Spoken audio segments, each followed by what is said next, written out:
Fire Safe Council of Siskiyou County, and I'm going to be leading the meeting tonight. Our president, Jamie Tarn, usually does, but she had a cat that got really ill and she had to take it up to emergency veterinarian in Medford, so she won't be with us tonight.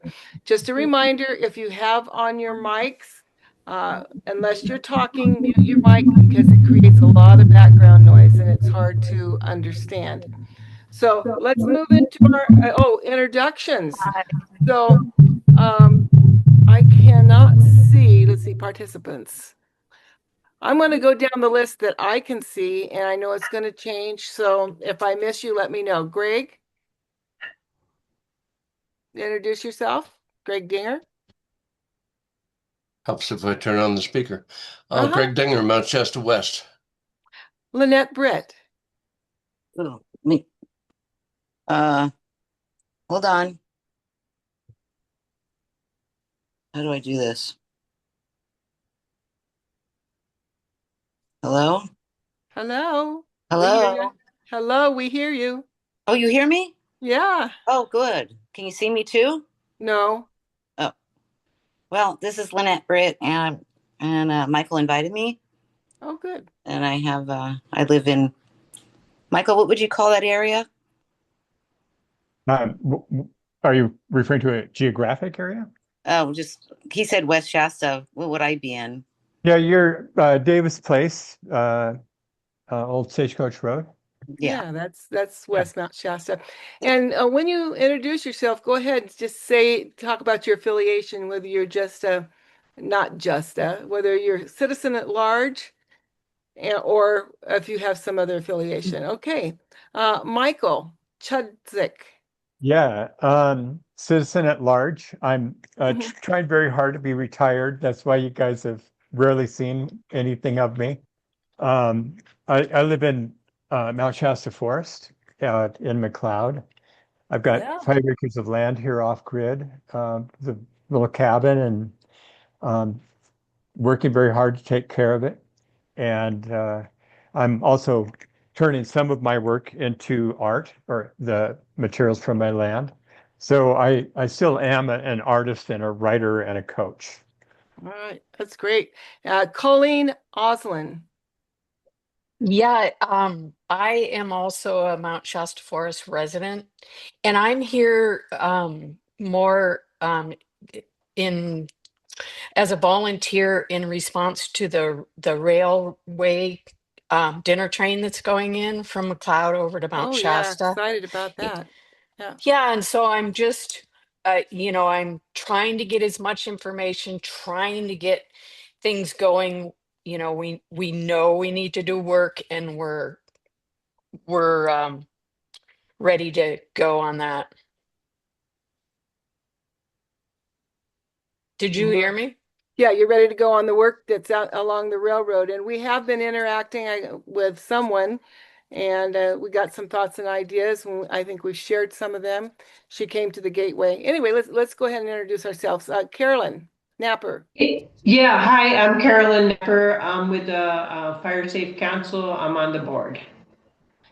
Patty Grantham.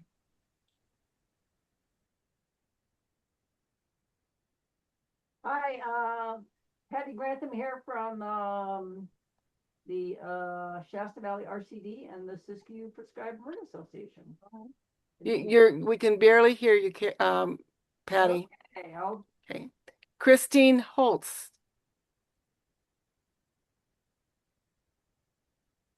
Oops, sorry. Let me get my video going. Yep. So Christine Holst, I work for the U.S. Forest Service out of the McLeod Ranger District office in the Fuels Department.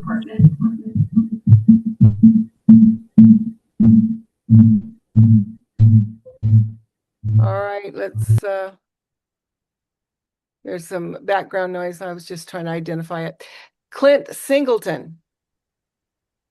Hello, good evening. Yeah, Clint Singleton, CAL FIRE Siskiyou Unit Battalion Chief, in charge of hazard mitigation and along with community wildfire preparedness. All right. Dave McAdams.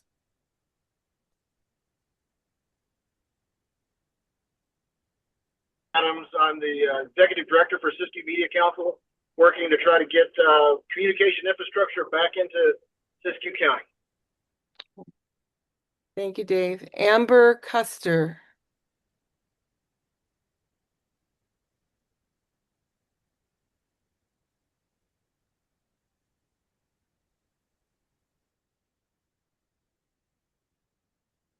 Do you hear us, Amber? Well, when she hears this Can you one, hear me? yeah, I can hear you now. There Oh, you go. hi, Amber Custer, Cal Fire Siskiyou Forestry Assistant 2. I'm in charge of the grants for Siskiyou County. All right. Amber, Kristen's iPhone. Sorry, had to pull up the mute button. I am Kristen Norman. I am Giselle's assistant with the Fire Safe Council of Siskiyou County. All right. I've lost something. My computer kind of stopped for a minute. I don't know what's going on. Ruby Churchill. Hi everyone, my name is Ruby. I am the Fire Safe Council's, oh, let me turn my camera on. I'm the Fire Safe Council's finance manager, and I'm also taking notes. Oh, okay. Ken Shearer. Hi, Ken Shearer, Biochar Coalition Executive Director. We go and tour all of Northern California, teach people how to use kilns. We were on here last week, so thanks for having us again. Yeah, it was a good presentation. Kevin Mancebo. Yeah, good evening, everybody. Kevin Mancebo, Cal Fire Siskiyou Unit, Assistant Chief of Hazard Mitigation, which is fuels and community resilience. Happy to see everybody tonight. And I may get lost because I'm coming out of the woods right now, so I may lose service. All right. Marina. Hi, Marina. Sorry, I'll go. Marina Oliva, Program Coordinator for Core Community Organizers. Right. Tuli Potts. Hey all, I'm Tuli Potts with the State of California Sierra Nevada Conservancy. I cover Modoc, Shasta, Siskiyou, and Trinity counties. Good to see you all. Let's see. Marlene Ludlow. What are you doing besides peeing? I'm Marlene Ludlow, and I live in Mount Shasta, and just a citizen, interested, involved as much as I can. Yeah, she's been a great help. Julie Titus. Hi, Julie Titus. I'm basically work countywide helping with wildfire protection projects currently with proactive wildland resources, and we're working on two projects, the Greater Weed, which is a new project, and then the update to the countywide. Myself, Jay, and we have a GIS person. All right. Thanks, Julie. Jennifer Erickson.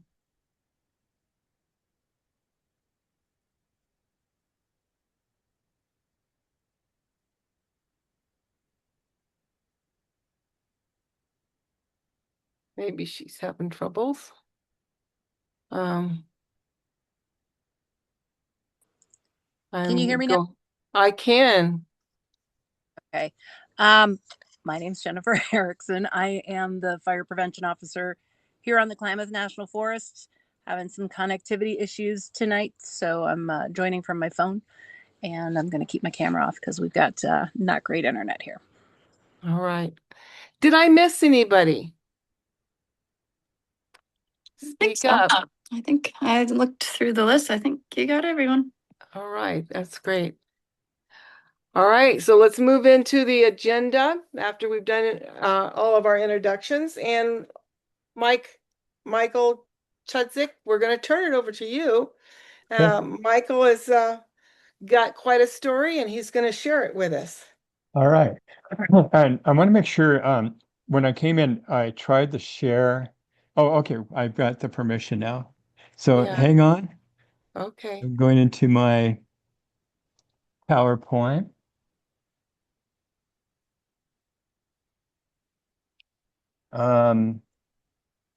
Okay. I'm having a little trouble getting it to fit the screen. Let's see if I can. Sorry, it was working great on my Zoom just a moment ago. So Oh, yeah, I had technology. pre-tested it just fine before the meeting. Um, let's see what's going on here. Okay. Share. Uh, so are you guys seeing the screen? Oh, The PowerPoint? it's black. We don't see anything but black right now, Oh, Mike. shoot. Okay. Yeah. Uh, let's see here. I apologize for this. Oh, that's okay. Yeah, like I said, I had pre-tested it on my own Zoom before I went in, and it was all great. Right. Yeah, no problem. All right, let's I'm going see. to also make you a co-host. Maybe that would help. Oops, I lost you. What it's not doing for me right now is it's not I'm not seeing. So are you seeing part of the screen? No. Nothing. Uh-uh. Do you have multiple monitors? I'm looking forward to somebody inventing a better competition for Zoom. I've had a lot of. I can see your little cursor arrow. Well, that's good. Okay, let's see. I think there. Do you see that now? I see your cursor arrow, but nothing else. Okay, I'm going to go back again one more time. Okay. There you go. Well, that's your face.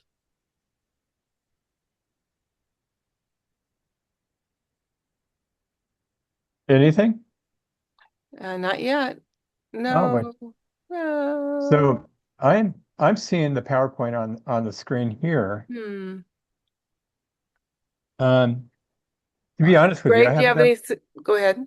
Yeah, do we have any like real good PowerPoint Zoom professionals on board here? Greg's a Tell me what I'm good doing wrong. computer technology person, if he can tell us what's going Well, on. I'm not sure. I was just asking if you maybe had two monitors and you need to slide the screen over. Yeah, I don't have two monitors. I did put that out of the way. Okay. Let me suggest that you hop off and restart your computer, and we'll go through the list while you're doing that. And when you get back, then we'll pick it up. See if you can get on by just restarting everything. So you're suggesting I restart my computer?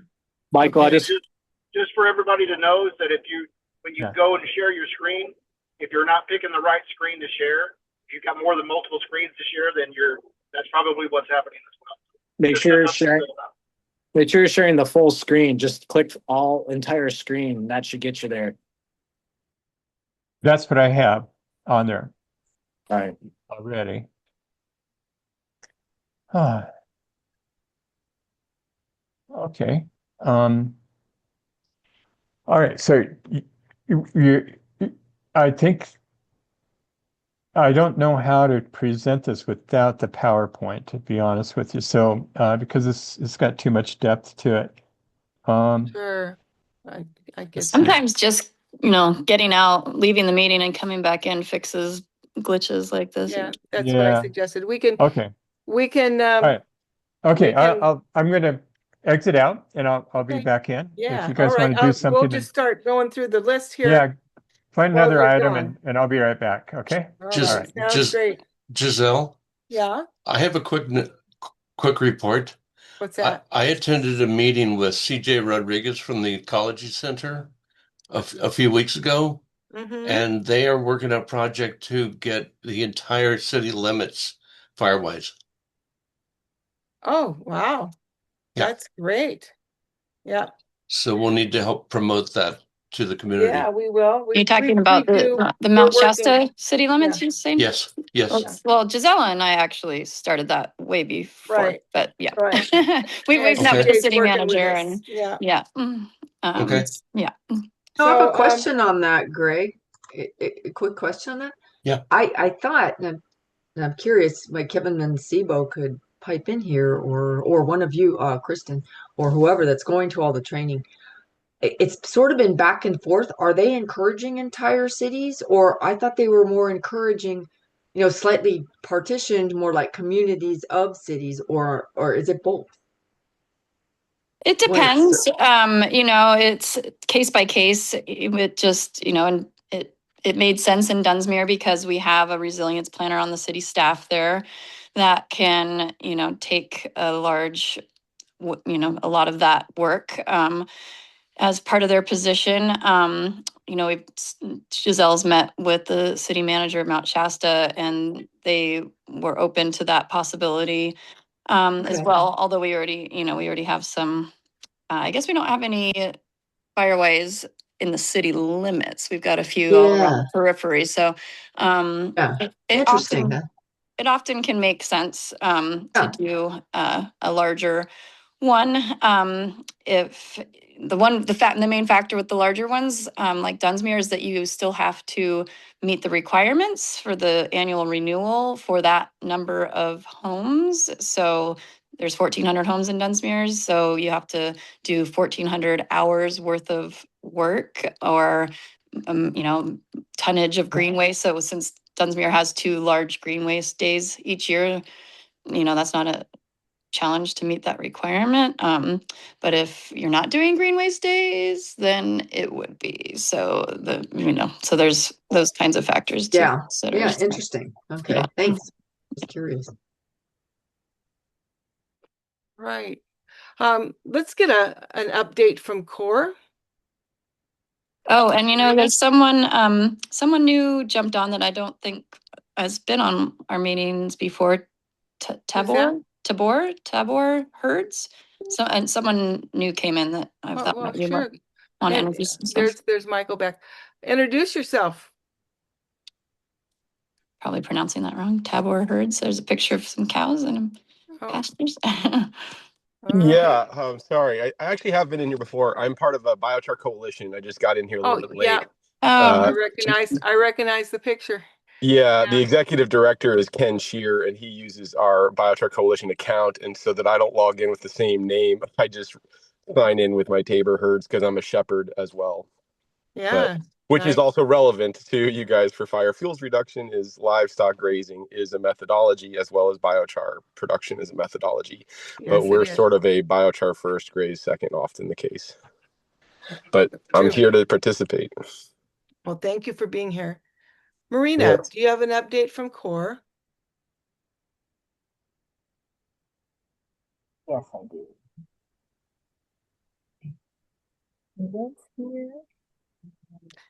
And there's a lot of Mount Shasta Forest people here today because Marina also is from Mount Shasta Forest. I am also in the forest. Which, speaking of Firewise, we do have a handful of other folks I've talked to throughout the last couple of years that also, and friends that also live out in the Mount Shasta Forest. So we are gaining momentum, getting the troops rallied to start Firewise out there. So Michael will get with you on that. We're brainstorming about how to make that happen. All right. So Michael Chudzik is back. Michael, if you want to take. I would like to. I'm still trying to get the file to open, so stand by.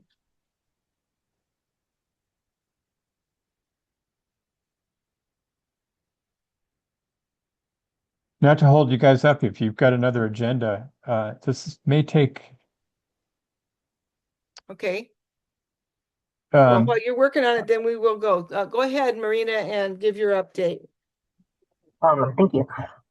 So again, my name is Marina Oliva. I'm with the CORE Community Organized Relief Efforts and partnering with Fire Safe Council to put together the Community Wildfire Defense Grant Program. So we are focusing on providing free home assessments and implementations of defensible space treatments for 500 homes, or more than that if we can get there, and providing also roadside fuels reduction to improve entry and egress in the Siskiyou County area. So to date, we have implemented 212 defensible space implementations across the area.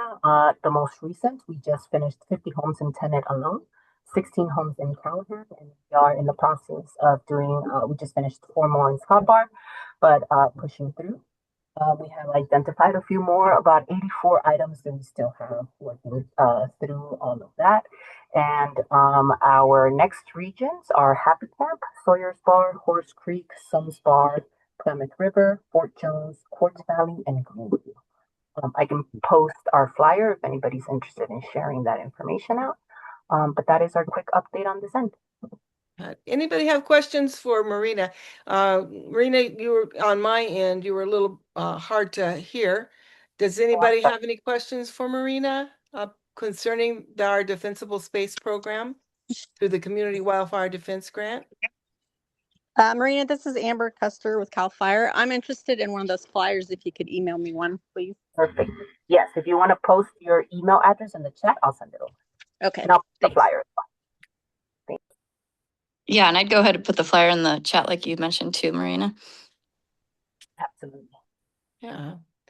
And we are taking signups. We're not to a lot of areas yet, but as we move into our matrix areas, we will be doing more home assessments and more free defensible space around homes that qualify. So thank you, Marina. So the Fire Safe Council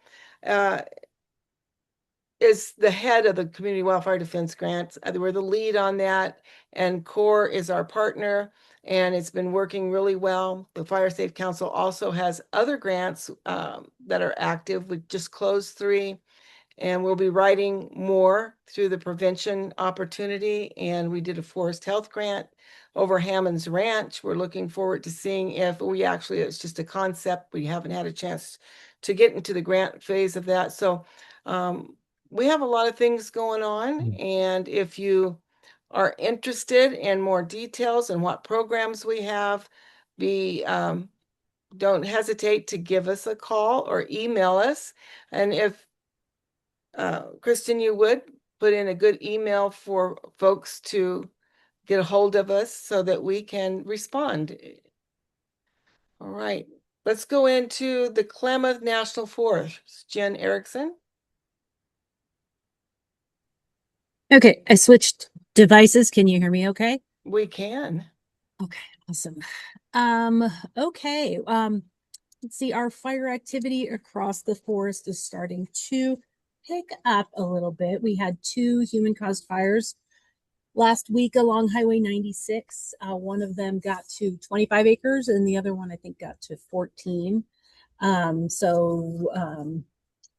that's a little early in the year for that kind of fire spread, especially we had people on it pretty quickly. It was just down the road from our station. So it's getting dry out there, folks. With that, our fire organization has started their 7-day staffing. The east side, which is the Goose Nest District, has already been in that pattern. And then everybody else on the west side of the forest will be going to that this Sunday. We'll have 11 engines this year, 2 hotshot crews, 1 wildland fire crew, which is like a 10-person kind of specialized crew that gets stuck up in the wilderness, self-sufficient. We've got 2 10-person short modules, 2 dozers, and 15 patrols. Our air attack is going to be staffed June 1st. That's the fixed wing platform out of Siskiyou. We'll have 2 Type 3 helicopters coming on June 1st and June 15th. And a UAS module, that's a drone that we'll have. Our tanker base is going to be staffed with a mobile retardant base this year. And our lookouts are, some are on and others are continuing to come on next week. We had, and I'm sorry if this is a repeat from last month, but we did have some cameras, some Alert California cameras installed on Collins Baldy Lookout, Buckhorn Lookout, and Slater Butte. That's all down the 96 corridor. Those are, publicly accessible. Anything on Alert California is. So we're pretty happy about that and anticipating getting more on the forest. We have a detailed deputy forest supervisor He's a district ranger from the Los Padres named Daryl Hodges, so he'll be here for 120 days. He's about a month into his tour here.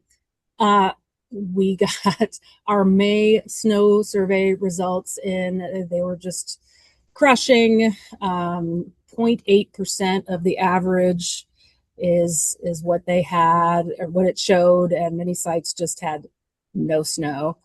So there is a press release about that on our website, and I can put the link into the chat when I'm done with my update.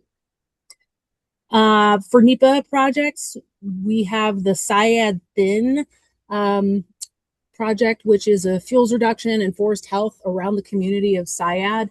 And there is a open comment period right now that closes on the 19th. So if you're interested in that project, I will put a link in for that as well. We did receive some settlement funds from the Slater and McKinney fires, and we will be able to use those funds to do things like restoration work, roads, infrastructure, facilities. So that's good news. We've got to do some planning for that, but we definitely will be able to utilize that funding put back into the landscape.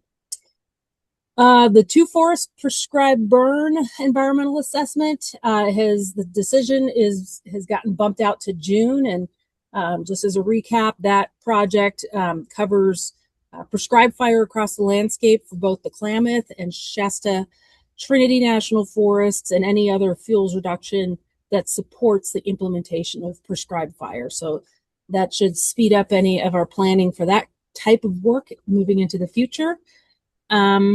Let's see, Stevens Funds, they're reviewing proposals at the regional office. There's less funding available this year than previous years. So there's that. Let's see.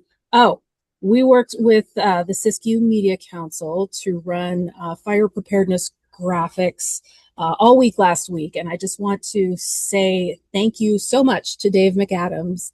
Really, really appreciate getting that stuff up there. And folks, it was really easy. So it was cool to utilize the platform and get the word out. Yep. Thanks, Dave. As far as RAC, we're still waiting on a charter approval for that to move forward. It's, they've been saying it's at the last step, but it's been stuck there for some time. So anticipating 1 to 2 months out, but yeah, hopefully we'll see some movement on that soon.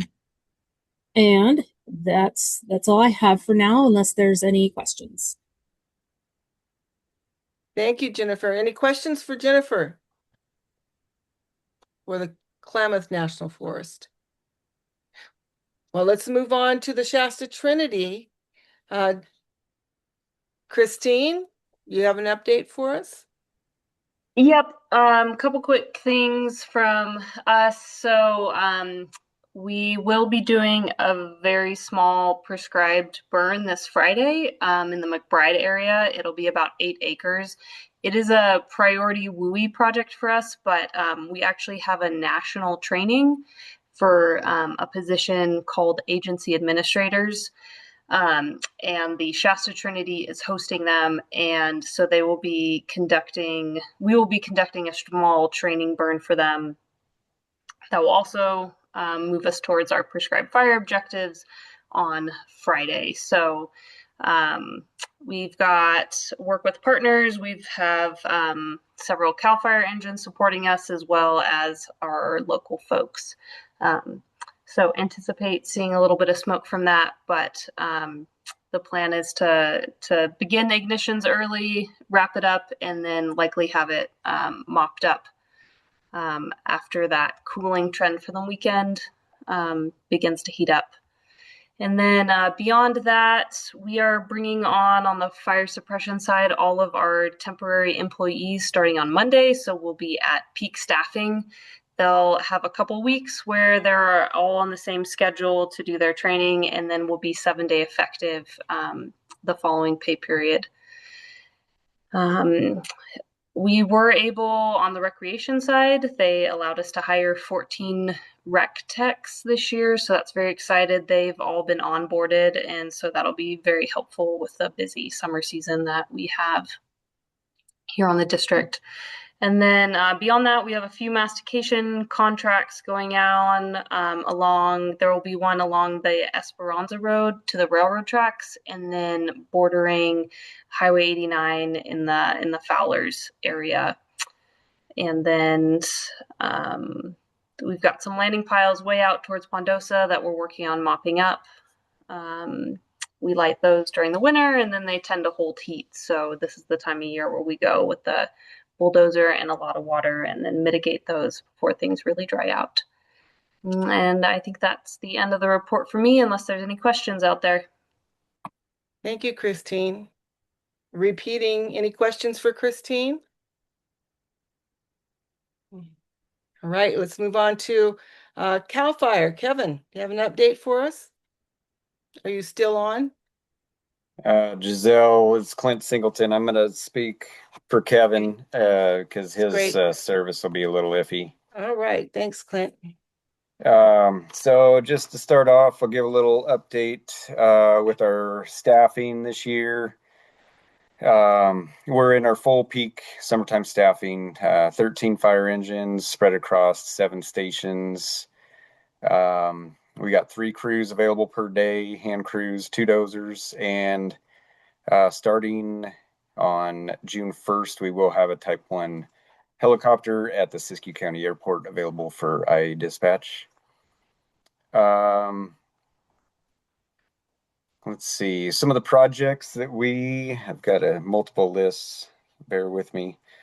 Some of the projects that we're currently involved with is many of you guys in the Mount Shasta area probably just saw we completed 78 acres of the Mills Ranch RX, successful about a couple weeks ago. Our crews are still out there mopping it up still today, making sure it's secure and everything. There's some stuff planned, more stuff planned, RX around Lake Siskiyou. I don't know if we'll get to that this spring or next fall.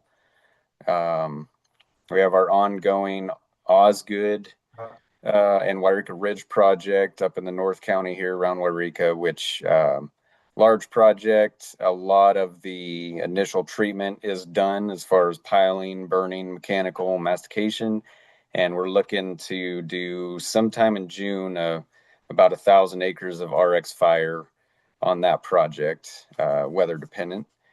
And same with, we have some ground, it's a state wildlife area, the Big Springs Ranch, and we're looking to try to do around 5,000 acres out there sometime in June, weather dependent. Let's see, that's kind of the big stuff we have going on here in the short term. We do have our defensible space inspectors out there. They're all hired on and going. So that's the LD 100 inspections that you see the guys come and inspect homes around your community for the 100 feet of defensible space. They'll have at least with them, along with our fire engines, at least 1,500 inspections done by June or July 1st, and then they'll continue that throughout the summer as well. A little change of pace.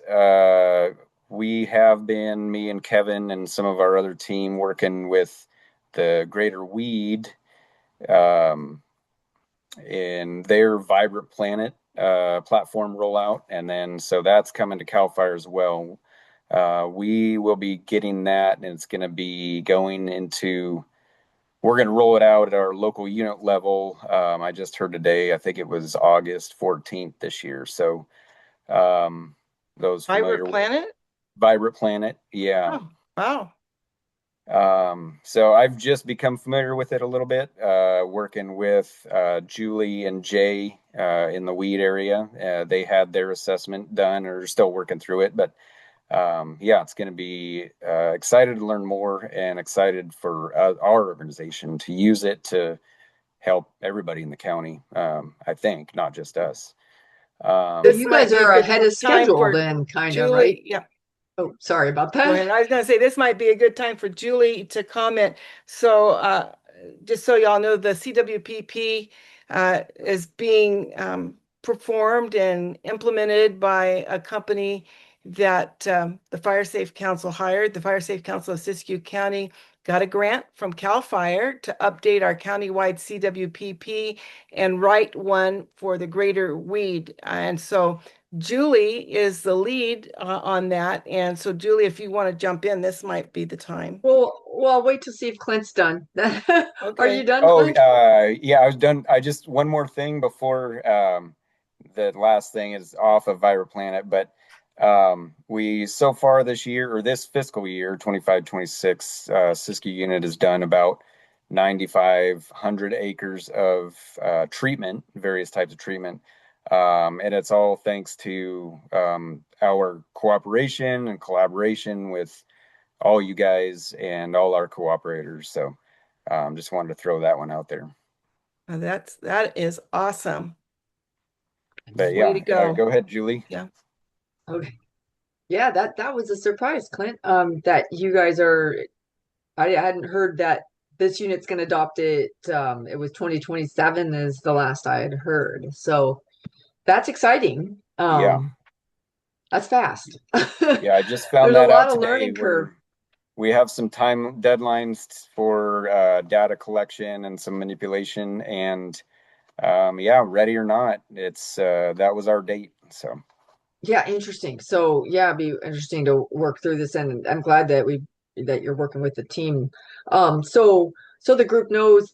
Oh, it looks like you're Michael's got it up. Why don't yeah, you go Michael's ahead and got finish, his. Julie? I'll wait. I'll Oh, wait. you want to wait? Okay. Well, Michael? I can. Yeah. Well, I was going to say, Yeah. go ahead. Okay. All right. So are you seeing the PowerPoint now? We are. It says the Navajo Log Hogan project. Yeah. Okay. It's not full screen, but we can see it. Okay. I'm not seeing it on my end, so able to control it. So time out here. Okay. Julie, Okay. go ahead and finish what you're going to say. Yeah. Okay. Well, basically, what to date in a quick update, we have done the what has happened is the qualitative it's called QWRA, Qualitative Wildfire Risk Assessment. And that has been the data that came in for the entire county. And basically, Jay gave sort of he gave a nice presentation on that earlier, and I think it was two meetings ago. So that gave you a really good feel for the tools, and the main product is going to replace the hazard risk layer that currently exists statewide. That's the three colors, and basically Siskiyou County there was so much red that it's hard to prioritize projects that way, and Vibrant Planet gives you some more specifics and better tools to utilize for that prioritization process. So anyway, that's already in. And from that, we also now have received what's called a WMS for Greater Weed. What it is we took the QWRA and like a cookie cutter like GIS does, pared it down to Greater Weed, which is the three communities, Weed, Shastina, and Reed Lake, Shastina, and Hammond Ranch. And from those, then we apply the Wildfire Mitigation Strategy, or WMS. That's what Vibrant Planet then has the next set of tools, which then gives a strategy that's based on some really interesting and great products that we are still learning a lot about it, and it brings in polygons and prioritizes areas based on your wildfire environment around those communities, as well as the structure exposure to embers, and it brings in all that science, and then prioritizes where landscape treatments are should be prioritized or where you may want to think about going first as a community and such. And that also needs to be from that. Obviously, the some of the critical collaboration with our local chiefs, which is what we have done with this first go around with the WMS for Greater Weed. We brought in the local chiefs to like take a look at these first set of maps before we go to the whole public meetings to take a look and give some input, make some changes, and do things like bring in the prioritization process that we used, meaning like the road systems and all that, which are there, but they didn't show in the very beginning. There's lots of tools to fine tune, I will say, and how these maps come out.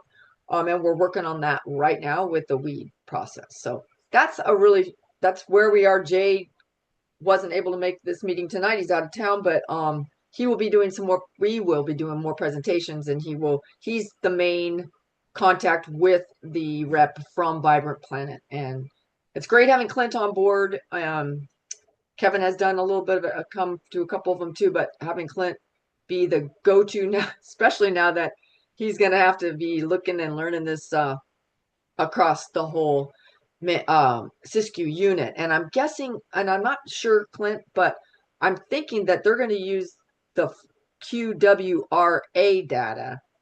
And I don't know if they're going to bring in the wildfire mitigation strategy data as well yet. I don't know. That's interesting. Yeah, so far I haven't heard okay. The route we're going.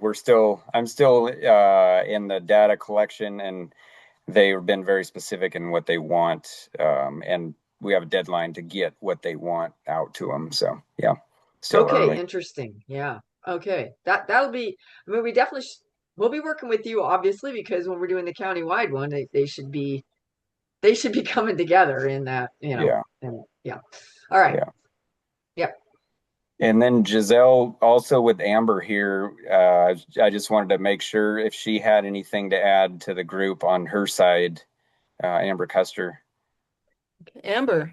Let's see. There's a wildfire prevention grant that's out, the solicitation, and it's due July 6th, I believe. If you guys have any questions, please reach out to me. With the weed sawmill closing, there has been a lot more interest in the grants. So it's going to be probably competitive, and we will be looking real closely at your guys' work and basically your budget. So please pay, good attention to that. That's it. Okay, thank you, Amber. Yeah, we were on the webinar today, and a lot of good information, and there are some office hours coming up for more questions, budget, scope of work, and one each week for 4 weeks. So go to CAL FIRE website and you'll find the links to those office hours, and questions will be answered. And also the webinar was recorded, so you can revisit it there. All right, Michael, are you ready yet? Let's give it a try. Okay. So I'm going to come back to share, and going to make sure my PowerPoint is up.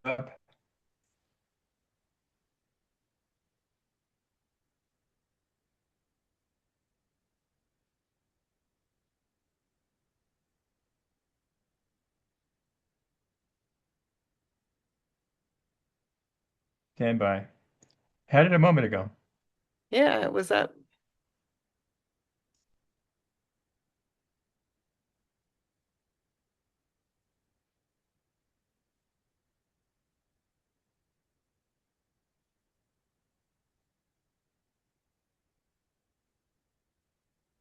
Okay, so no, I lost it again. I've got the PowerPoint active. I tried to look up while I was trying to brainstorm this with myself, was whether or not you might have a security block on people sharing their applications. No, I've not had that issue before, ever. Yeah. One thing you could do is send it to Ruby or myself, and we could try to get, if you put it, send it to her email, if you can do that, maybe she can get it up on our end. Okay. Let's give it a If you, try. are you Because trying what on I'm your, doing, what's happening now is, okay, I'm in. Every time I click on,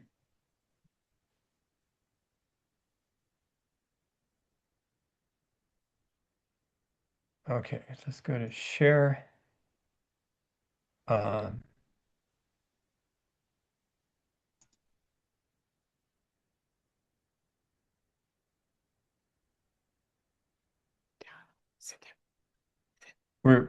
yeah, the application is not operating on this end here.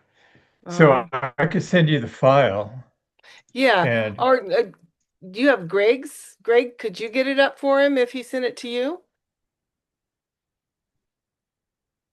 Okay. Ruby, would you put your email in the chat so Michael can send the file to you? Of course, yeah. You have to make me co-host because it looks like I'm Oh, I not. thought I did. Okay, let me go look. Maybe I am now. In the meantime, put your email there and okay. I'll work on making you So co-host, and we'll continue down the list of okay, folks. so who am I going to?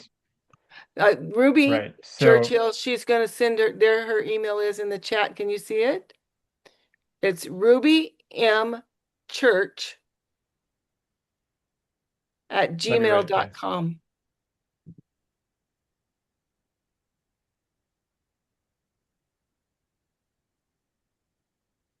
Okay. Okay. All right. Let's move Okay. on while we're getting that up. I'm so sorry this is happening to you, Mike. I know it's Yeah, me happened too. to all of us at one time or another, so don't feel bad. Okay. How about Shasta Valley RCD?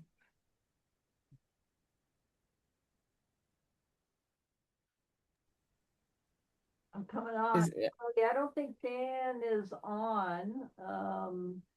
Can you hear me okay? Yeah, I can hear you barely. You're real quiet. Gotta speak up then. So from the Shasta Valley RCD, there's a lot going on. I think the high points are signing up property owners over in Juniper Valley west of Lake Shastina in terms of the Juniper project over there.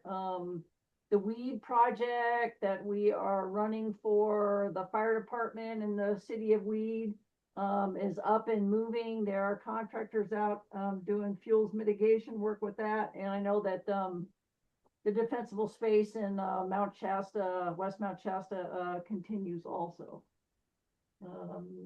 That's probably the high points from the Shasta Valley RCD.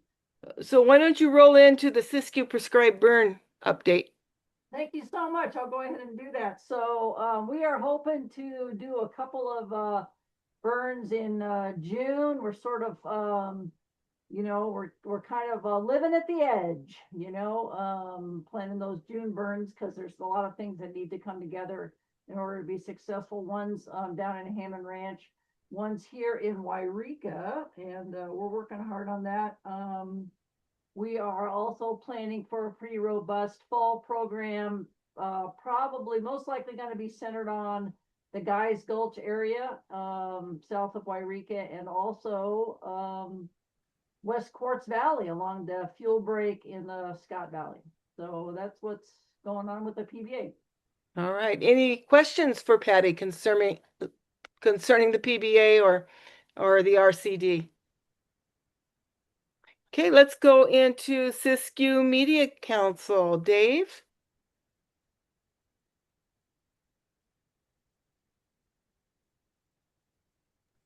All right, here we go. Just pulled off the side of the road here for a second. Okay. So yeah, just wanted to piggyback up on what Jen said. We had a great fire preparedness week. It was a short time to get things together, but it was great. Join us next year around March. we'll all get ready with a strategy about what kind of information you want to get out for Fire Preparedness Week. I did find out that the National Fire Protection Association will allow us to use their videos. So that'll be a good thing to get up on the channels and up on the bulletin board. So that's a really great thing. June 24th through 28th, I do believe that's the dates. There's the Siskiyou Golden Fair. We have that booth, 20 by 10 booth. So we're sharing it with the Fire Safe Council of Siskiyou County, which is a great thing. We're going to enjoy having a great time. We will be doing some recording, some interviews. And if we're lucky, we'll be able to go live onto the channels and hopefully maybe to a radio station. Speaking of that, low power FM radio, Hornbrook's radio should be going in by either the end of this month or by the middle of next month. So they'll be the first radio station online. I've just met with Doris and Tule Lake about the prospect of getting a radio station in there. If we can get all 12 stations up in time before the license runs out, before the timer on the license run out, we'll have 12 network stations across the county to share information across there for that kind of stuff. The second thing is that on the television station side of the house, we had we got a grant from the Smullen Foundation out of Oregon. They gave us $5,000 for OTT apps. And so we're getting the first 3 of 5, which will be Roku, and then iOS and Android. Those 3 will have that. You'll be able to watch the television stations on regular television without cable. And then later on, when we get the rest of the funding, we'll go with Fire Stick and Apple TV. We'll have 5 platforms we can go to besides cable and web browser. Other than that, that's what Siskiyou Media Council is doing, trying to rebuild some infrastructure here in Siskiyou County. And remember, folks, this platform is for everybody to use. And so if you've got stuff that you are recording or you've had recorded and you want to get out there, we also have video on demand. So I mean, it's like YouTube, except the nice thing about it is we control the horizontal, we control the vertical. So we're not beholden to our corporate algorithm. That's all I have. That's exciting. I'm excited about all that. Can't wait. Hey, Dave, when does the license expire? February 2027. Gotcha. So, any questions for Dave? I was just gonna tag on to the fair, the booth, the extra large 20 by 10 booth we're sharing with Dave this year, that other entities are welcome to sign up for time slots to come into our booth and promote their organizations and projects to the public at the fair, and or sit down with Dave and do an interview.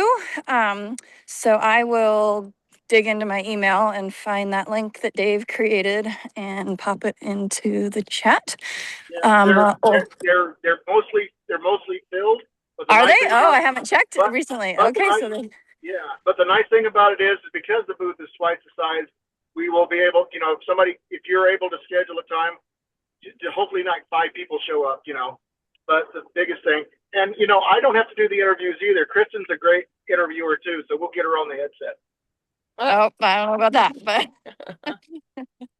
All right, it looks like Ruby was able to open the file and get it up. So Mike, as you need to advance each slide, just say to Ruby next slide and she'll do that for you. So are you ready? Okay. Almost. I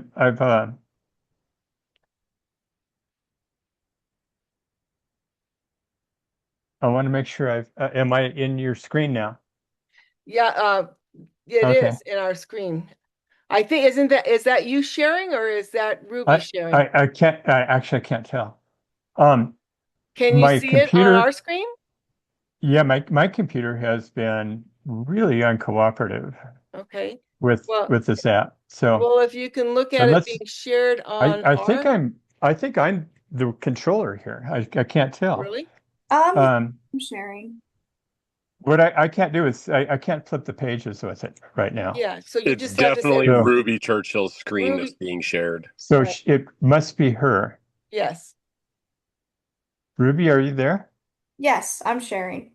Okay, are you controlling this? Yes. Oh, okay, great.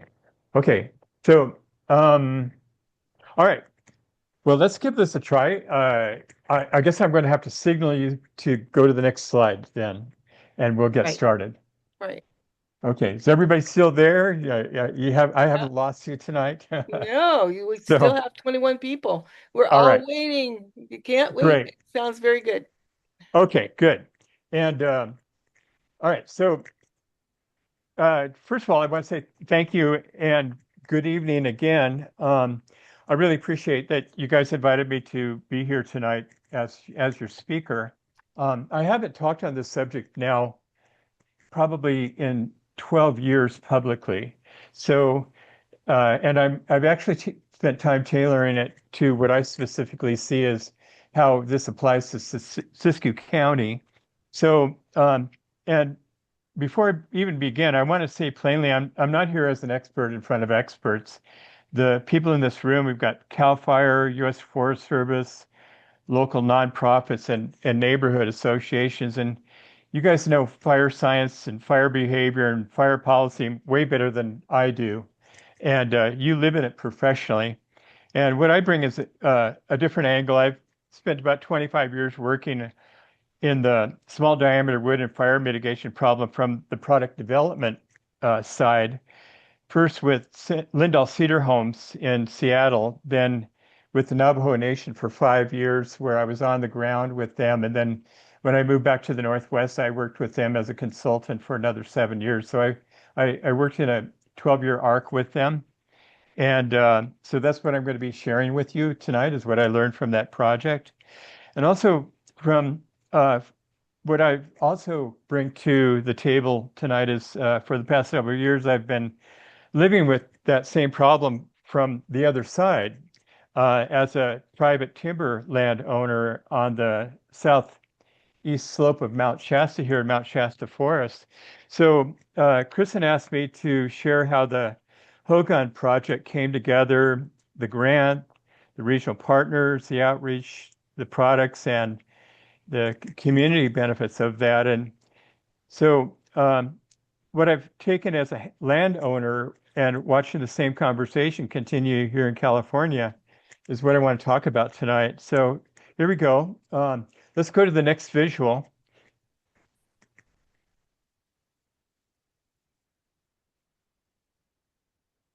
Are you still there? Sorry, I don't know why it's not Yeah, letting. Ruby, you There have we, that? there we There go. you go. Okay, great. It was working for a So what I'm seeing on screen, Ruby, is that the words are cut off at the bottom of the slide, but you see what's down below there, and are you able to scroll that up at all? Okay.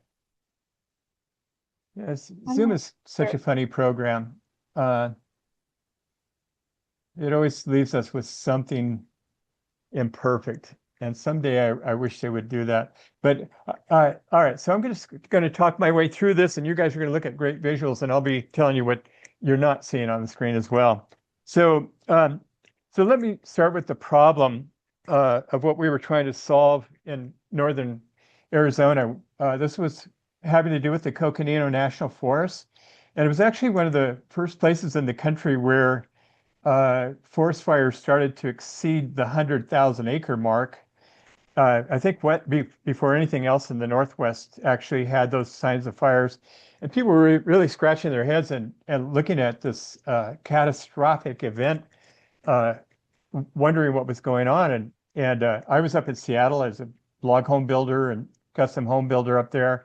Went into working for Lindahl as a research and development consultant, and he was already starting to see the future of small diameter wood coming out of these forest thinnings way before it was really talked about very much publicly. And but just in a nutshell, you guys are all experts, and so I'll be really brief on this, is that over 100 years ago, our ponderosa forests were having between 50 and 125 trees per acre in the natural state. And then we came along with fire suppression. And after that 100-year policy of forestry, we wind up with 300 trees per acre. the trees are stunted, crowded. They're not well nourished. They're competing for water. So they're even drier trees and part of the thing that's contributing even to hotter fires. And so they began to thin. And what was happening was that they were finding a very, at that time, very much a lack of funding from Congress to help with fire mitigation. And because back then the congressional people weren't seeing it the way that they might be seeing it today. And so you had thinning, but what was actually wood that could help pay for the cost of the program were the 10-inch and above, and there was very little of that coming out of fire mitigation. And so there wasn't really a market for those kinds of trees. It was too small. And so the other part was what was needing to come out, and nobody wanted to do anything with this wood. It was too small for mills, not enough volume per truck. And so thinning produced just big piles for foresters that had major disposal problems. And as you well know, that those congressional funding limitations have always been kind of a restriction. So the challenge is how do you have mitigation when you don't have the funding for it? So that was where this project came in. And so on the next slide.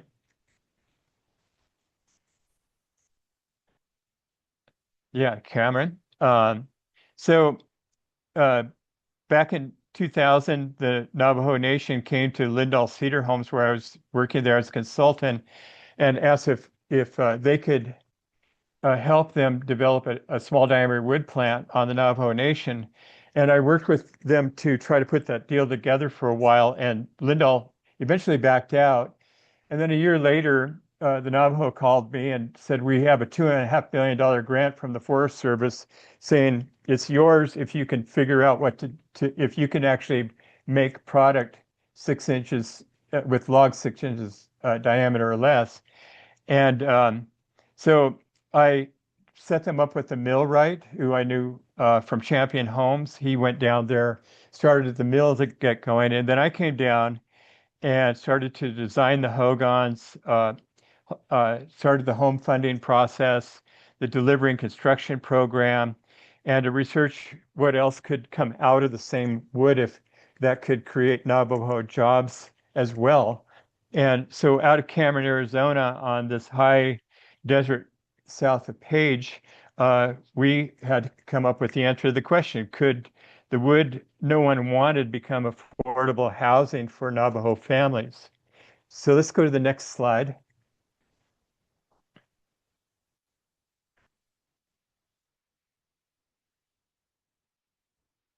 Okay, so before I begin talking about Navajo hogans, thought I'd show you what and explain what a hogan is.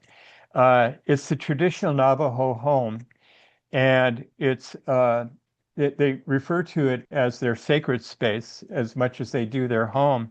It's 6 or 8 sided, often made of logs or stone. Mainly, it's the raw materials that Navajos have within reach of whatever region of the Four Corners reservation that they live in.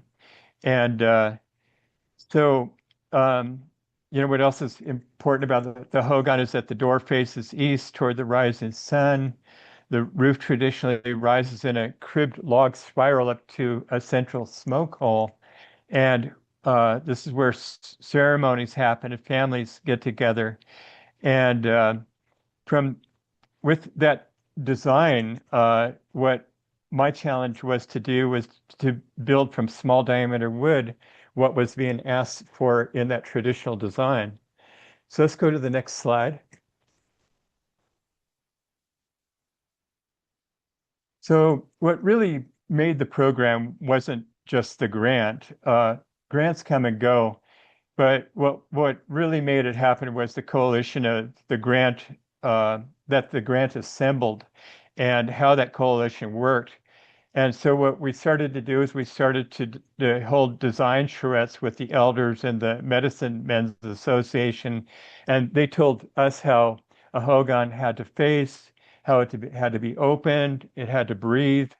Then layered around that were what were the shareholders and partners in the program. And so the leading organization that I became a co-director in was the nonprofit Indigenous Community Enterprises. And we also had the the Navajo Nation Department of Economic Development, Navajo Housing Authority, Northern Arizona University. We had forestry, business, indigenous study departments all involved in it. U.S. Forest Service was very deeply involved in it. Arizona State University, their architecture graduate students were helping with designing plans. Four Corners Economic Development Council that consisted of numerous intertribal governments that were all very interested in the program of what we could do if it could be successful. Stardust Foundation was like a Habitat for Humanity. They helped get the volunteer groups together to help people come out and build. And then Cameron Chapter was the local, kind of like the county that had gifted us the mill location that we worked in. So let's go to the next slide. And so for sake of time, because I had promised Kristen that this would be about a 15-20 minute presentation, I'm going to skip through the process and show you more or less the two parts of the end result. So in the left-hand photo, you see banded 6-inch rounded logs. We actually, one of the most important machines that we had on the ground at the factory was a timber rounder. And we found a company up in Montana that would actually make one that would actually mill perfect 6-inch diameter logs. And so what we had was raw logs that were coming into the plant from the Coconino National Forest that were from the 8 to 10 inch or 7 to 10 inch range. And then we would debark them and then run them through the rounder to make a perfect 6-inch log. And then we didn't need kilns there to dry the logs. We just simply banded them together, just like you see that, and let them sit out in the desert to dry for a year. And so we would watch them with moisture meters until they got down to 11% grade. And then we would bring them back into the plant and run them through the machinery that would make them into Swedish cope logs. And on the right, you see the kit truck. You see trusses on the front of it and all kinds of material, the shingles, the whole 9 yards. And then you see all of the logs that are going to go into the stack logs of this house that is going out. And these would all go out across the reservation, get unloaded, and then we would begin to do the work. Let's go to the next slide. So this is me in the red hat, and I've got Navajo carpenters who were very skilled at what they did. It was actually on the reservation, it was actually hard to keep Navajo carpenters there because they're such good workers that there was high demand for Navajo carpenters down in Phoenix area and Los Angeles area. So a lot of them worked off reservation, but these ones that chose to stay were really committed to change on the reservation. And so they're there to learn with me the modern log technology, with the fact that they've also built hogans of other ways all their lives, but now they're seeing it a new way.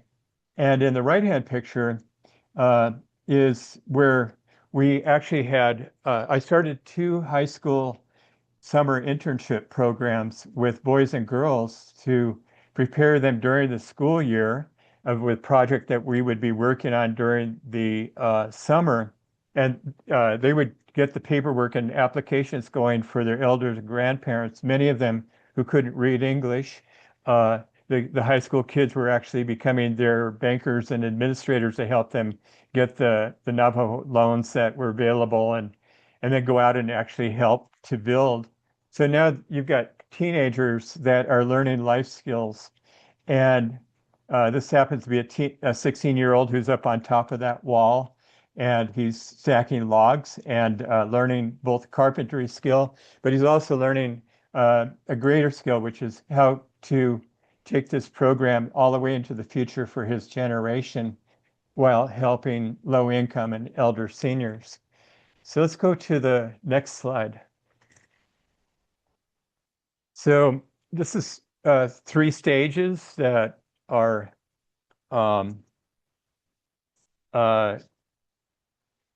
sorry, here. These are 3 moments that you see of the stages of the Hogan that I put together just to put beginning, built, and inhabited. So we would start with a concrete slab, and there you see the first sill layer that's going down, the first log. Trying to skip past the term because I can't get it in my head, but the sill plates. And you can see a bit of Monument Valley in the background. And in the middle, one of our really great Navajo carpenters, he was so good that I kept calling him for numerous tasks, and he eventually became the foreman of the mill. So he went from being a part-time carpenter to having a full-time job with the mill. And there you see some of our logs actually even being used as trusses. There's the wood stove that's going to go into place. And on the right, this was a family that came into that Hogan for the blessing way ceremony, for the opening of the Hogan for the family that was going to move into it. And you see a grandmother and her daughter with her baby with a cradle board and their granddaughters. So there's 3 generations sitting there, all ready to make that new Hogan their home. Slide. So this is also what it was for. We had a lot of low-income people on the reservation who it was actually amazing to me to see that the housing shortage was so tremendous there on the reservation that people actually slept in beds in shifts. They would actually sometimes have 2 or 3 generations of family living in one house. And this is another one of our clients who's going to be getting her own first new home all of her own. And let's go to the next slide.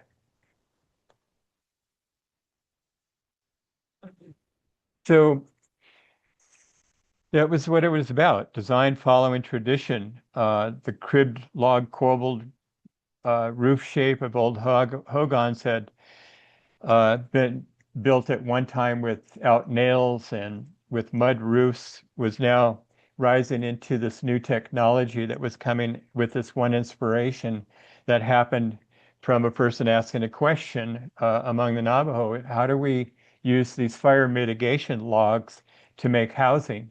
And so the task came to life. And these are some of the end results of that. So let's go to the next slide.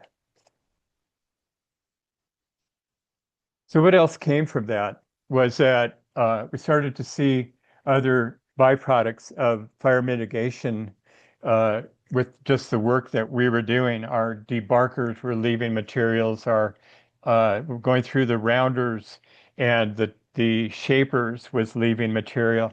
And so we suddenly were having a major biomass opportunity. So we started to run the plant on electricity from biomass. Our goal in the long range was to produce enough biomass electricity that we might even be able to light up Cameron with it. We also had local log sources for fences. So the Hopi started to come in to us from the mesa that was miles away across the Painted Desert that we could see every day. And the Hopi came down and said, we'd like to have these for our kivas. So they became one of our customers for this mill. We brought in a bandsaw and started to make squared timbers. And the stuff that was junk or smaller diameter, we suddenly started a firewood machinery operation that eventually opened up a Four Corners distribution market along the whole reservation and all the way to Durango, Colorado. So let's go to the next slide.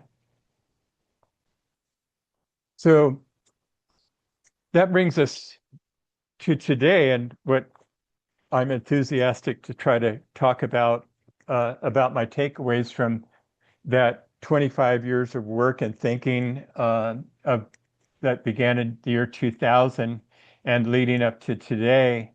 And the three takeaways that I see as a McLeod uh, community member and a person with 5 acres that I'm very interested in working very hard at, have been for 5 years of doing fire mitigation work is what I see happening in Siskiyou County is that the system isn't all the way here yet to help homeowners, but thanks to the grant programs and even the one that I learned that McLeod has now for a program right out here that I'm excited to actually start learning about is that the system is coming. So, but how do we build it? What does it need? So that's takeaway number one. Number two, mindset has to shift. We need the public. I have people that come to my land. They've seen my own fire mitigation work and they get mad at me because they see that I've been cutting trees. But what they're seeing are my 15-foot tall 3-inch tree that I took out that was overcrowding.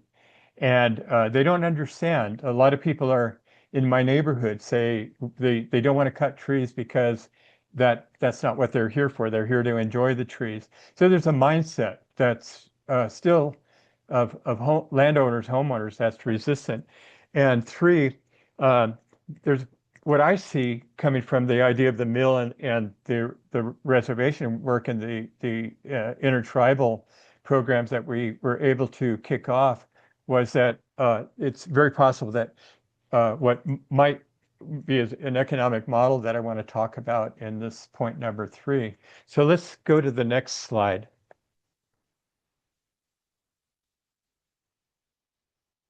So when I said the system isn't here yet,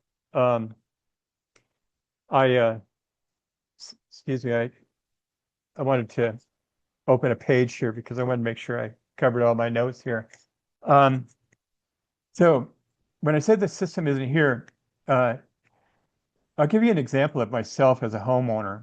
When I was a building contractor up in Seattle, we had a lot of tall timber that always had to get removed in order to put a house envelope into areas that were new development.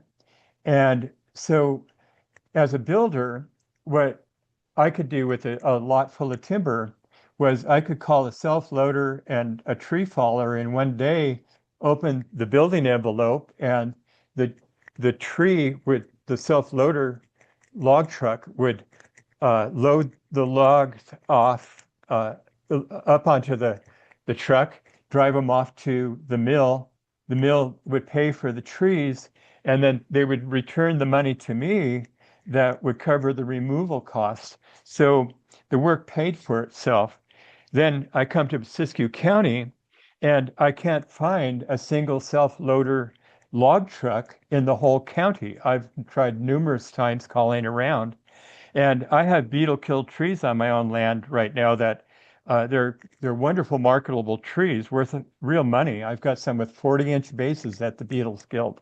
And they're just sitting there because there's no one to come and get them and nowhere for them to go.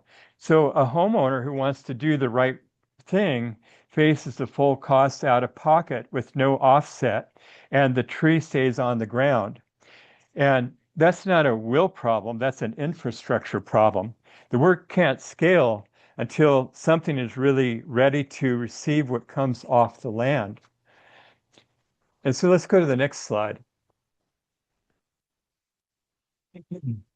So my second takeaway is that the mindset has to change. And that's what I was talking about people who think you're hurting trees when we're doing fire mitigation, that sort of concern. They want to look out their kitchen window and see the trees, so they're feeling attached, but they don't understand that we've stepped out of something that is 1 million years old of a fire cycle. the forest and fire in the forest were once in a working agreement, and that agreement has been broken. And suppression is what broke it. And the forest can no longer correct itself now, which means that someone has to step into that broken agreement. And if you own land in a forest, that someone is now you. You are the new steward of what has to happen there. And so the shift that I think all of us, homeowners, organizations, agencies, politicians have to make is fire wants to come. It needs to come. It's not a catastrophic thing that's trying to hunt us down. It's actually something that over 1 million years was in harmony with the trees. And so the paradigm shift now and forever is that if we are going to be owners of land and communities that can burn, we now have to be the lightning. And the entire mindset change is that we're not preventing the forest cycle from doing fire mitigation, where the forest cycle is already happening. We're just deciding whether to participate in it on our terms or watch. Meeting. I'm sorry, did somebody want to say something? Okay, sorry. So we're just deciding whether to participate in it on our terms or watch a wildfire decide for us, because it's going to be one or the other. So because doing nothing is not doing nothing, it's letting the fuel build year after year after year that those ancient wildfires would have taken. So there's no going back to the to the 1800s. We're here now. We have cities, we have farms, we have homes mingled within the forest. So we either become permanent land stewards or we stay wildfire victims. So let's go to the next slide. So my idea has been of something that I've observed that could be a great incentive for both the administrative side and the way that this could be funded and keep going cyclically, as well as homeowners who would become more participatory, is if we could potentially, this is, again, it's just my idea that I want to put out there. And I'd love to hear somebody say after my talk is that, yeah, we already have that. There's models of that going on. So I'd like to hear more about that. But the third takeaway is about how the work actually scales. And this is where everything I learned in Arizona came home with me to California. The way I see this becoming economically viable, the way I see homeowners actually saying yes to it, is cooperative block work, not parcel by parcel, but block by block. So picture this, a block of neighboring owners. It could be 100 parcels in Mount Shasta Forest, or a whole town of Etna, or a corridor along Lake Shastina adopts a shared 1 to 2 year forestry plan. One forester guides it. Contractors come in and work the whole block as a unit, which means pricing comes down, scheduling becomes possible. The equipment can stay put long enough to do real work. And critically, local receivers are set up to take the material. We have portable sawmills. The wonderful thing about band sawmills is that they can be moved everywhere now. We don't need to have the great big plants that we used to have. Chippers producing usable mulch, biochar kilns that are ready for the smaller material, small log product lines, even everything basically that's 6 inches and under wood can become a product, not a disposal problem. And I'll add that what is encouraging to me is this Shasta Valley Resource Conservation District giving McLeod Fuels Management and Forest Stewardship Project the money to come out here to a place like Mount Shasta Forest. We could become one of the first models for an operation like this. And so the question here that I'm asking is, how do we make it cooperative and how do we make it cycle? Because when the block is finished, the next block begins. And 10 years later, you cycle back. The work doesn't end, it renews itself, and the jobs and businesses that stand up around all of it stay within the community. So that could be numerous communities all over California. So let's go to the next slide.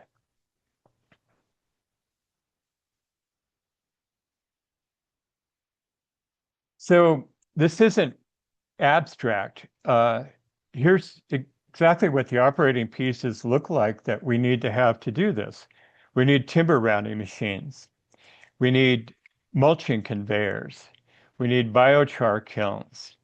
We need wood miser band mills. And one of my favorites would be to show up in the county as self-loading log trucks, which would change the calculus for every landowner in this county if we could be able to call and say we have a downed tree, we need to have you come and get it, and actually see the cost of our removing that tree being offset by the fact that we could sell it.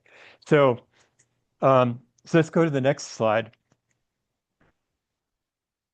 So one takeaway that I wanted to add was I moved here from Portland, Oregon, and I lived up there for 15 years after I left Arizona and worked with the Navajo.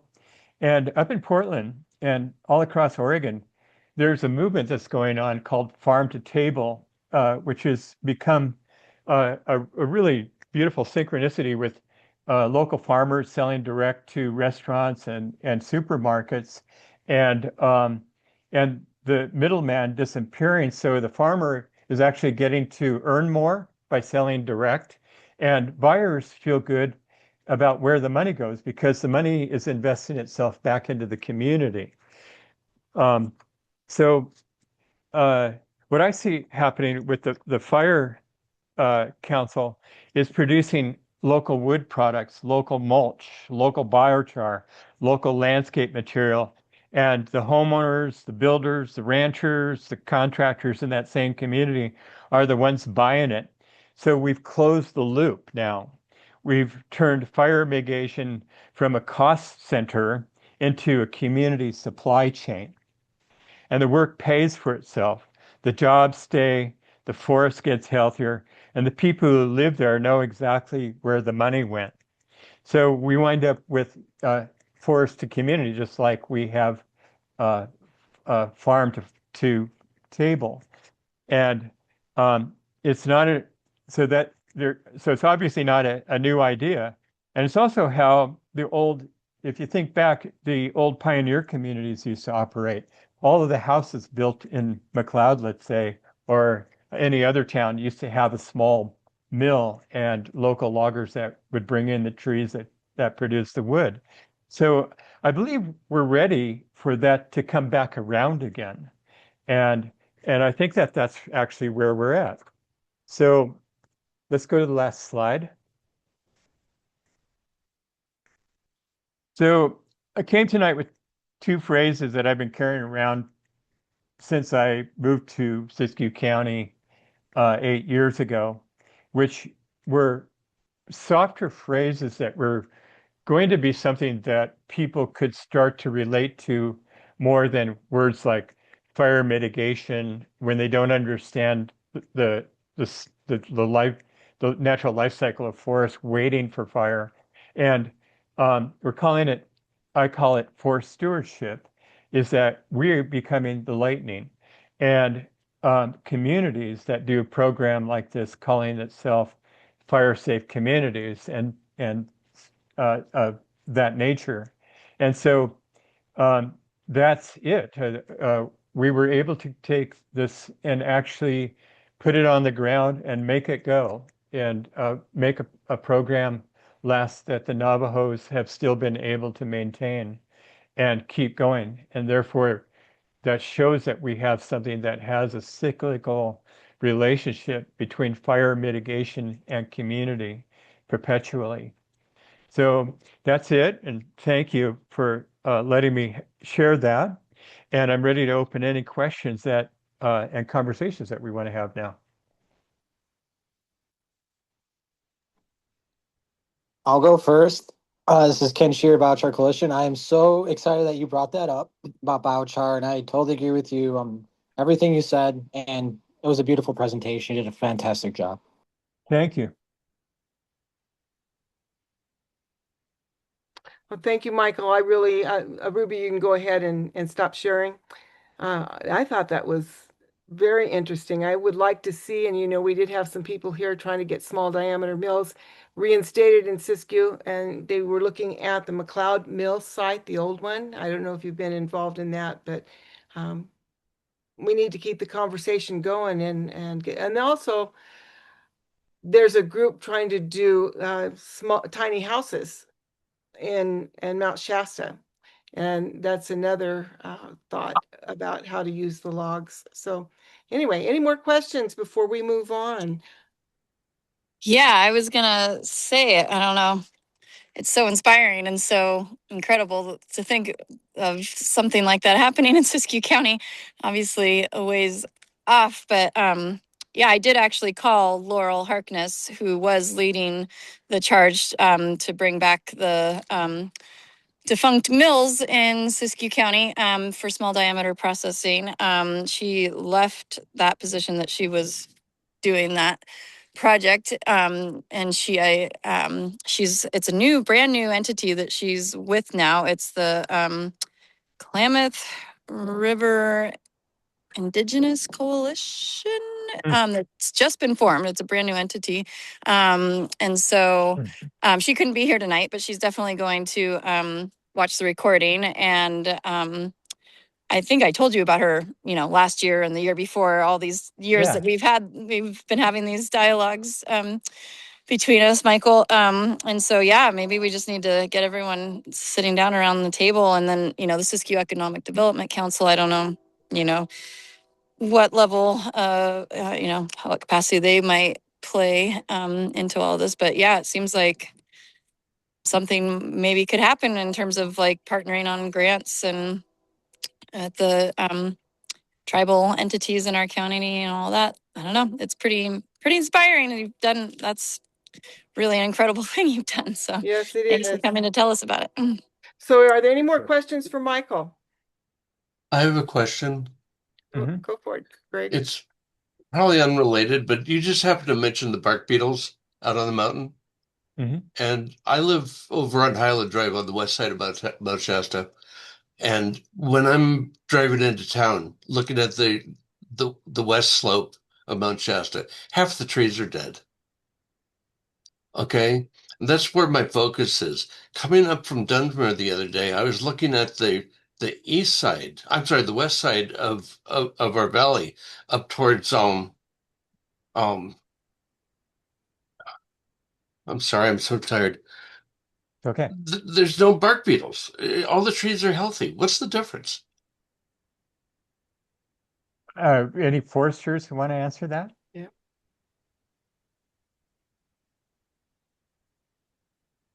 Oh no! I think we lost Christine. That would be her wheelhouse. I don't know. Carolyn, she might be gone too.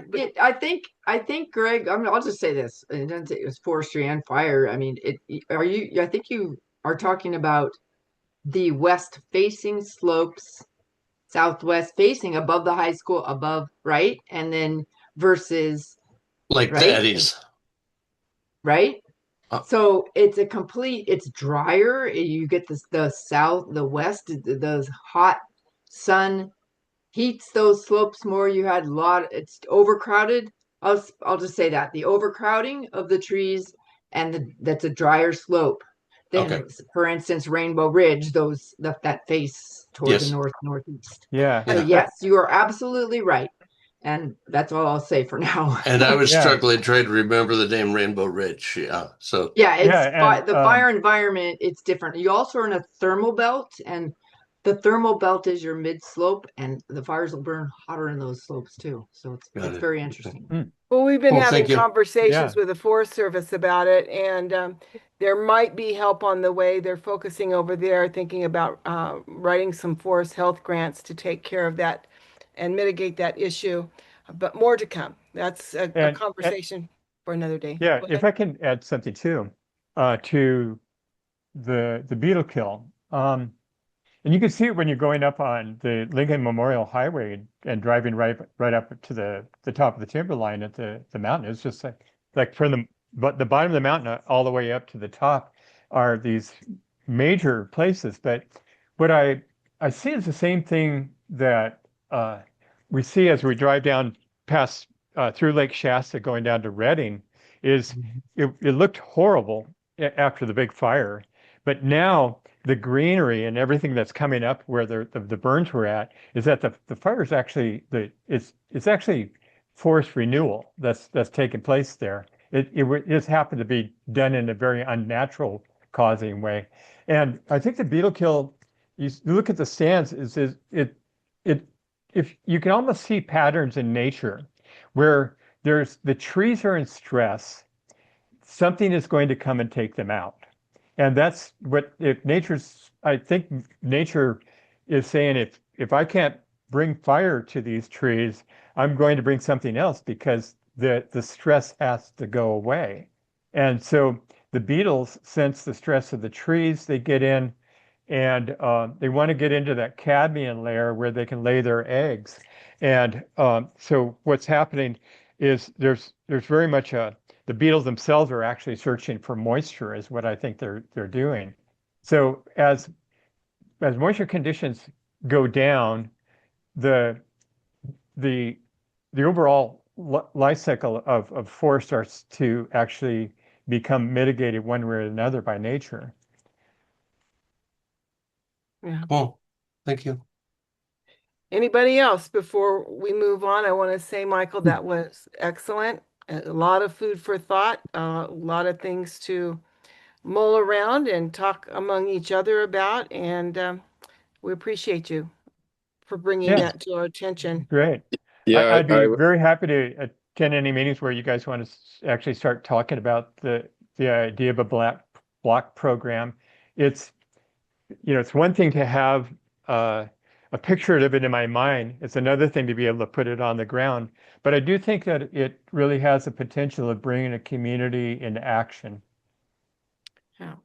And so for some of you that have late joined us, I see our president Jamie has jumped on as well as Black Mountain Joey. What I'm going to do is continue on while Michael was struggling with a PowerPoint, but finally we got it and it was very good, got it under control. I'm going to move on just through the entities. We're going to skip the Fire Safe Council updates for now, but let's go right now to, unless there's somebody else here, to Sierra Nevada Conservancy. Tuli, are you still on? She is she's Giselle. Okay. Yeah, she did put she put her update in the chat. She said Shasta County recently adopted defensible space ordinances, great partnership between CAL FIRE and Shasta County. This first year of implementation of new ordinance, resources for residents on their website, stayreadyshasta.com. And that's all she said. Right, this sounds great. That's good stuff. And we Oh, will be then she having did say, she had one further up. Sorry, she had a couple That's okay. entries there. She had updates from Sierra Nevada Conservancy. The quarterly board meeting is June 4th. See, put the link to the SNC website for that information. And then also frequently asked questions on AB 388, state prevailing wage for fuel reduction work to take effect July 1st, 2026. SNC is tracking this closely relative to our grant programs and partners. Contact her for more info or questions, and then has another link for that. So that's all. All right, thank you, Kristen, for catching that. Scott River Watershed, Cal RCD, Mount Shasta Bioregional Ecology Center. Just hop in if I call you out. OES, Siskiyou County Board of Supervisors, Air Quality Sheriff, CHP, Firewise Community Updates. Heidi George did say she's out of town, but they had a wonderful yearly meeting, and Kristen was at that, and so was Marina, and they had a good time and got a lot accomplished during that meeting. And Ruby. Oh, and Ruby, that's correct. And so, and then the University of California, I don't think we have it. So is there anybody else that wants to say something and they have something that's relevant to wildfire mitigation or just community involvement in this kind of thing? Please. Yeah, this is Yep, yeah. Tabor again with Biochar Coalition, and was in comment to, I really appreciated the presentation. Actually, it was really great. And as far as like a byproduct of a fixed location facility or a treatment strategy for some of these areas you were describing with the dead trees and the drought that's causing the soil and the trees to lose enough water to survive, this is where biochar really does come into play, and all those dead trees can be converted on site. We've actually got a company, and one of our founders of that company is up in Siskiyou County in Hornbrook, and so we have actually the kiln that's in the background of my image, the Ring of Fire kiln, and we have a new model we're working on, a mobile on-site biochar kiln, that they can be brought to those locations, convert that lumber into biochar on site, rake it across the landscape, and by incorporating it into the soil, you're going to hold more water in the soil to help combat with drought issues. And if you're doing it in a fixed location, if you make a wood processing facility and you're making biochar as one of the multitude of byproducts that come out of that facility, they can be stuffed into wattles, which are lightweight to carry and can be brought to landscapes and then staked across with wooden stakes, staked across the landscape to do erosion management. The cotton socks that we use currently break down after a couple of years of weather, but that's okay because it allows it to slowly kind of roll down the hill, and it sticks to clay, it sticks to sand, and it'll actually like kind of build soil. So we can actually be building our water retention soils, and so as far as getting trees established again, you need that water in the ground. When the rains come, it needs to be able to stay there, and the biochar will hold it right there where it's laying on the ground. And so there ought to be some consideration for a nursery scenario. And I've talked to multiple people that have like a blue oak landscape where they're going to consider trying to, and this is in Tehama County, they're considering doing like a blue oak nursery to collect the oaks and to start sprouting them into pots to be able to make available to distribute for reforesting plans, because the only thing that keeps the forest alive is the next generation. And there's often not another generation of young blue oaks because they are so low in tannin that they actually are, all the acorns are getting eaten by wildlife by high competition. So by having somebody putting effort of nurturing native trees to be able to go plant out into the landscapes to help reforest these dying landscapes, the only way that's going to work, in my opinion, is if you incorporate biochar. So in the nursery experience, you could be mixing the soils immediately with the biochar so that every time you're planting a tree, you're planting it with biochar. There are plenty of studies that have shown a tree that is planted with biochar has a huge increased odds of success because the biochar holds and wicks water into the root zone where the tree's core is. And so if just having it across the landscape will work itself into the soil over time, and that is absolutely a long-term strategy and benefit, but it's also a short-term solution for dealing with the fire fuels threat that's sitting of dead standing wood. And incorporating it into the soil through planting trees is how you get it into the soil, into the rootstock, and those are separate projects. Obviously a planting is a different thing than a burning, but I want to help, and we have members that are in Siskiyou County, so I have a direct relationship to the county, even though I don't actively live there now. I'm willing to come up there. I'm willing to Zoom organize, but we want to collaborate. We're a nonprofit biochar coalition, but we are also a for-profit service, on-site biochar services. So we can be incorporated into any grant application you guys are developing. We could be working alongside any prescribed burn operation. We find we work really well with prescribed burn operations. We've been working with the Healthy Forest Alliance, another nonprofit that does prescribed burns, and bringing the kiln to the site where you're doing the prescribed burns can dramatically reduce the amount of smoke emissions that come out of those activities by simply tossing that smoking log into the kiln, setting kilns up at variable distances from each other, dealing with the water with a trailer and a hose and a little generator. We're actually working on a generator that's hang over the side, steam powered, so that the heat of the kiln generates the power, and then we can actually pump water from a local creek up the hill to the site of the kilns. So we are really a local, on the ground, on site location biochar focus in everything we do, but we can't do it alone, and we want to train people to do it. We want to get this more implemented, and so I came here to listen to to your meeting today and to join again, because I want you guys to be reminded about what we're doing and what we want to do. When I heard you listing earlier in the meeting this list of everything you got going on, how many planes we have, how many tractors we have, how many dozers, and how many crews, and I want to someday hear your list of how many kilns you have in operation, how many acres you've been doing biochar treatment. And the kiln that we use has been the Ring of Fire. It's sold by Tartar Parts USA. It's available on the market today. It's $2,000. We are actively undermining that a little bit, because we have designed a kiln that matches the specifications of that kiln, because it's a flame cap technology.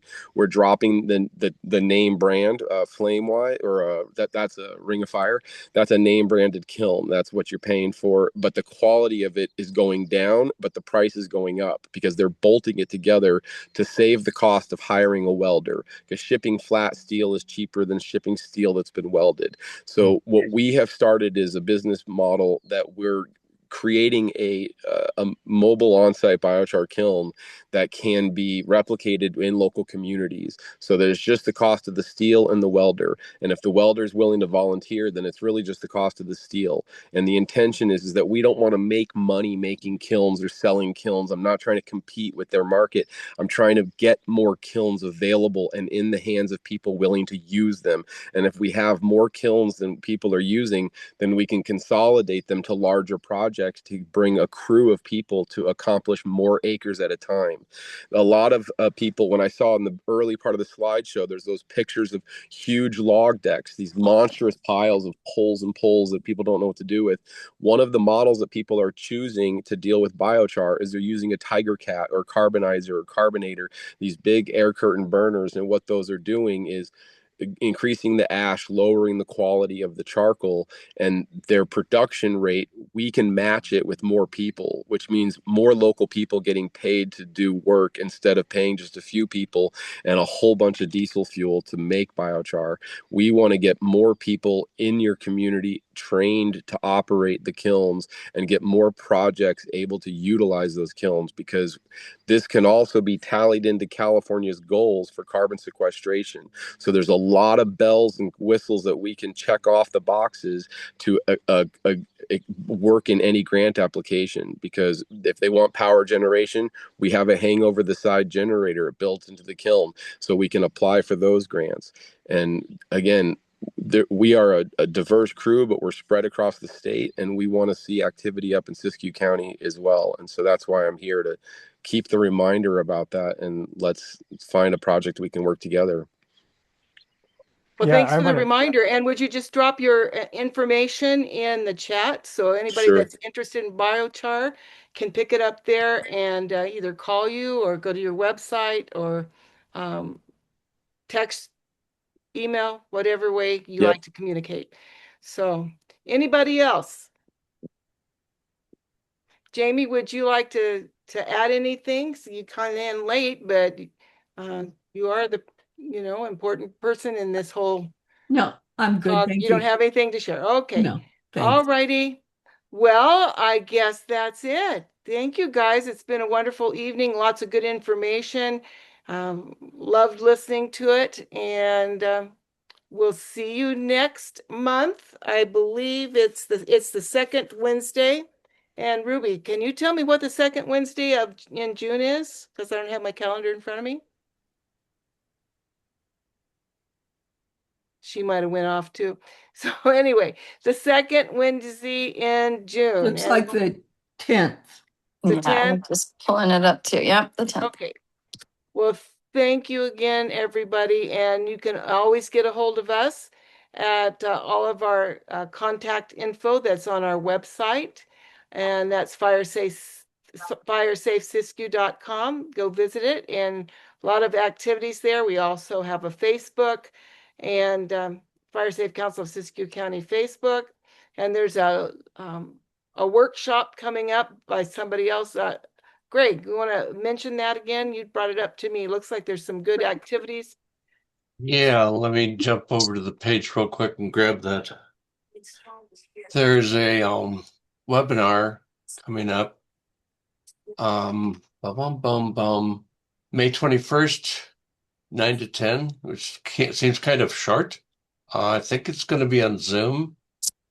Keith Fetterman from Watch Duty, Zeke Lunder, the Lookout Media, and Daniel Swain, the climate scientist, are going to do a presentation next week on the 21st. All right. So Where, join in. where, through what venue, what platform, what? I'm not positive. It's posted on the FireSafe Facebook page, though. Yeah, I think it's a Zoom, but go ahead and look. I don't know if it's in person or not. I don't think so. But they're all movers and shakers in the fire safe world. And I think a lot of their stuff has to do with weather and predictive weather. And so they might be talking about that as well. So, okay, everyone. We'll see you next month. Hi, Giselle.